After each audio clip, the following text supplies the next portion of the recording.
Hey guys, it's Jennifer from Live, Laugh, Love to Read.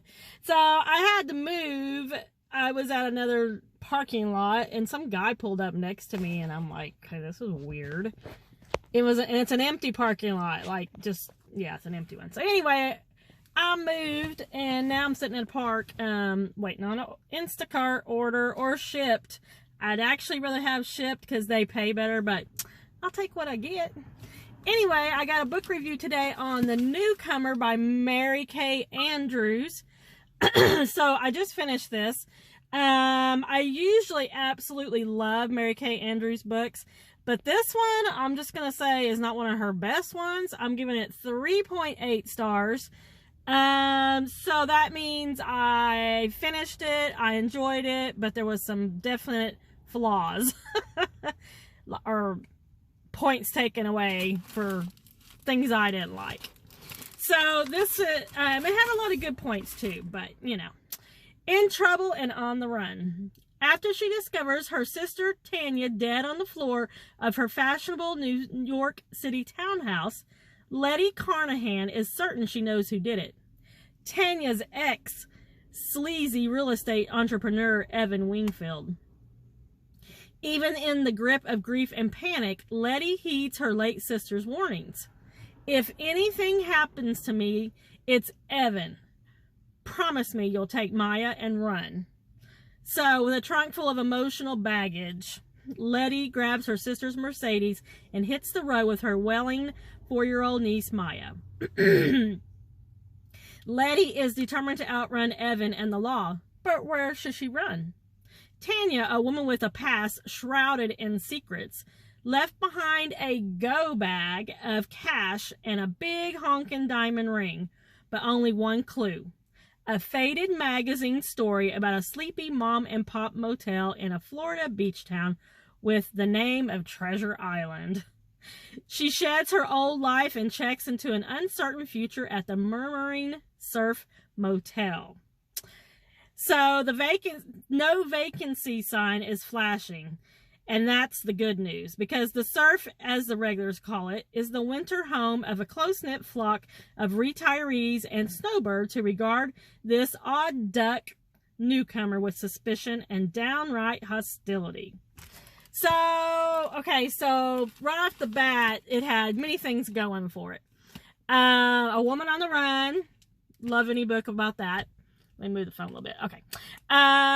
She runs to Florida with her niece, who's Maya, who's 4. And she's staying at a little sleepy, rundown motel that is mainly retirees and snowbirds. So there's point number 2 that I liked. And they actually let her stay, and she cleans out their, it's like a storage room, and it's like an efficiency,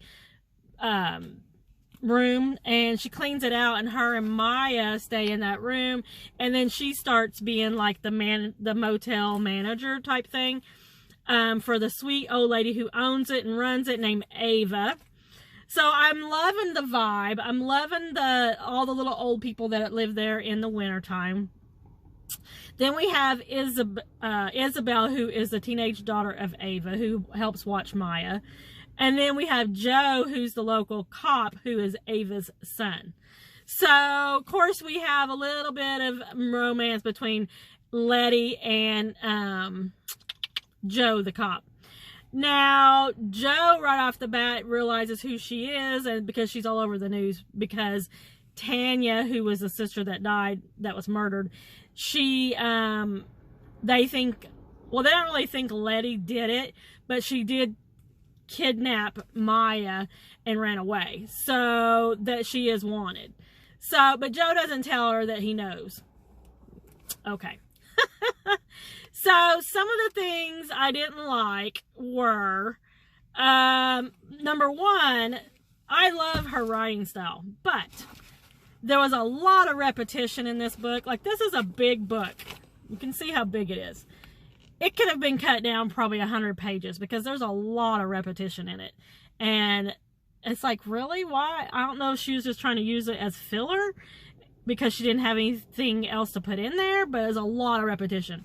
And then one thing I do not like in a book, within the chapters, every time she would change the subject, like, or start a new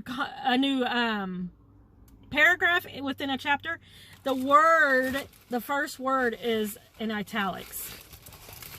Don't like that. I'm going to show it to you, and then I'll move the camera back. Right there, the pizza, that, yeah, in italics. And then here's another section I'll show you. Right there where it says agent. I hope you can see it. In italics.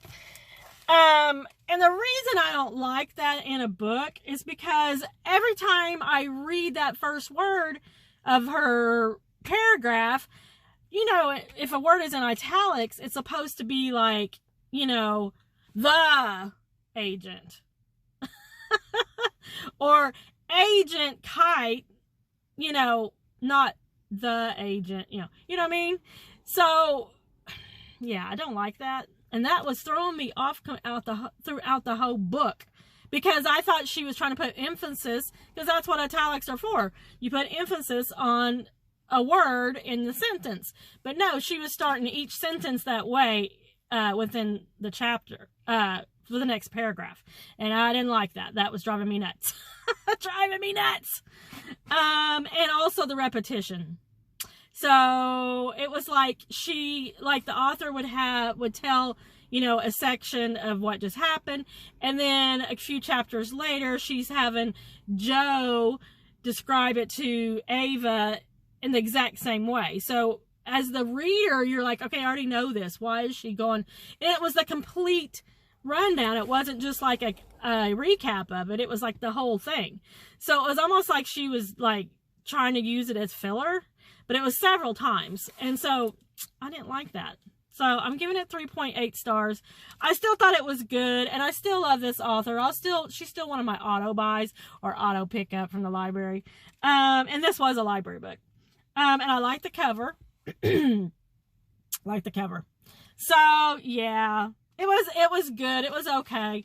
Next book I'm picking up and reading is We Are Not Like Them. In my recent library book haul, I had 3 different people say to read this one. So this is the next one I'm going to read. And I just finished this one.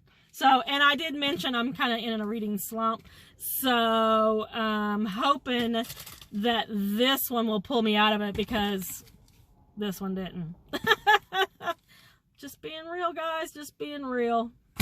All right, that's all I got. Don't forget to like and subscribe. And don't forget to check back for more book videos coming up soon. Thanks, friends. I'll see you next time.